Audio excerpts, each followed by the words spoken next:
So if there's one thing that I hear more than anything else after someone completes their first workout or their second workout from a V-Shred program, it's this. I am so sore, I can barely walk.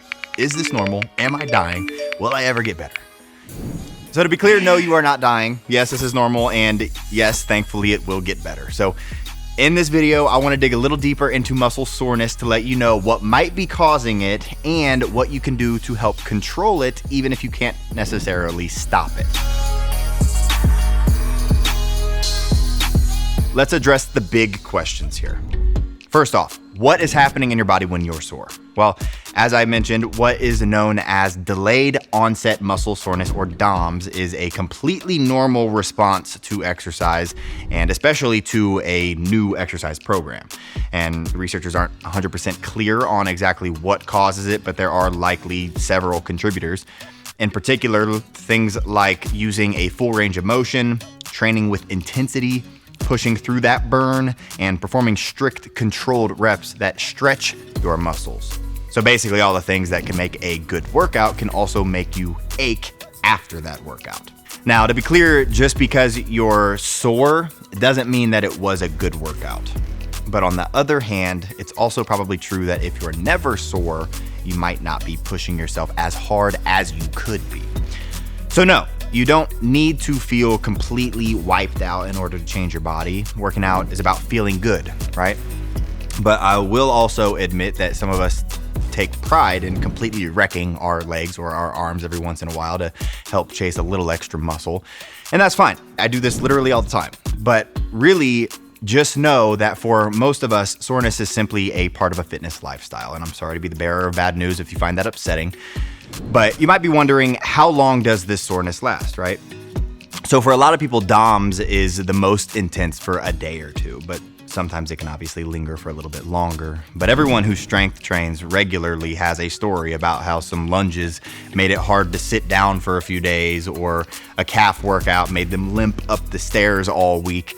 But the second time you do a workout, or the third, the soreness is almost always not as intense. And this is one good reason that it's a good idea to repeat workouts rather than just doing new or random ones all the time, because each time you repeat a workout, you get a little better at it, you can push yourself a little bit more, and you can regret it a little bit less. And then after, say, 3 or 4 times, the workout starts to get a little familiar, which is when it can be a good idea to try a new workout and to expect a little soreness. Now, is there anything that I can do to prevent DOMS? So you might not necessarily be able to prevent muscle soreness entirely, but there are things that you can do to help it not be that bad of a soreness. And one is to warm up before training. And this is one that I am a huge advocate of. Just get your blood flowing, get your joints moving. This could be like 4 to 5 minutes of walking on a treadmill or pedaling on a bike, or something as simple as like arm circles or leg circles can help, which is why our V-Shred coaches actually include warm-ups in their videos and in their custom workouts.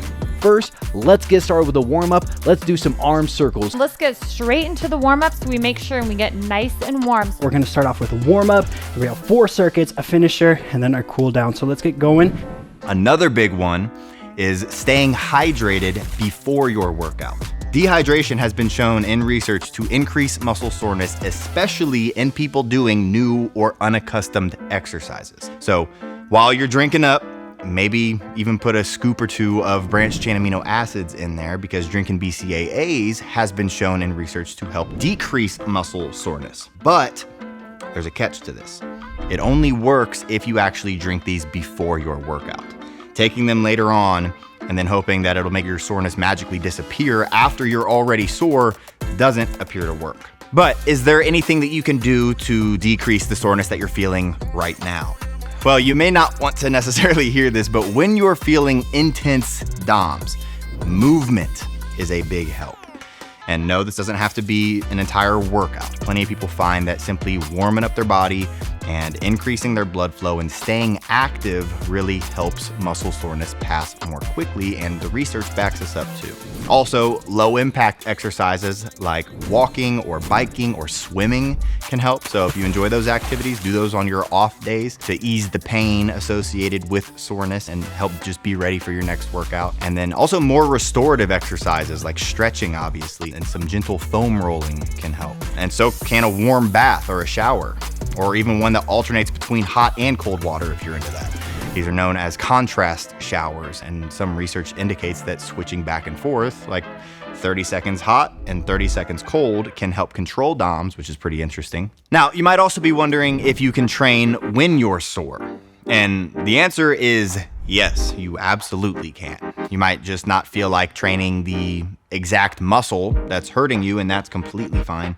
This is actually one of the reasons that we like to alternate between upper and lower body workouts in our most popular programs like Fat Loss Extreme or in Toned to 90, because this approach gives the muscles that you just worked and that might be letting you hear about it a little bit a chance to rest, and then you can focus on pushing your other muscles. Now, to be clear, you can train your legs when they're really sore. It's not necessarily dangerous, but it's also likely that you might not be able to do enough of a workout for it to really be worth it. And so if that's the case, then that's when training your upper body or your core or some light cardio might be your best options. Now, if you're in the this all seems too complicated for me to figure out on my own category, I completely understand. And honestly, that's exactly why we have the V-Shred Custom Coaching Program, to connect people, including sore people, with experts who have helped thousands of people through these exact situations on a daily basis. And there are some really great nutritional and exercise techniques that we haven't discussed here that could work for you, but we need to get to know you first. And so if you want to, reach out by clicking that link below, and we'll connect you with a V-Shred coach who can help you experience maximum results with as little pain as possible along the way.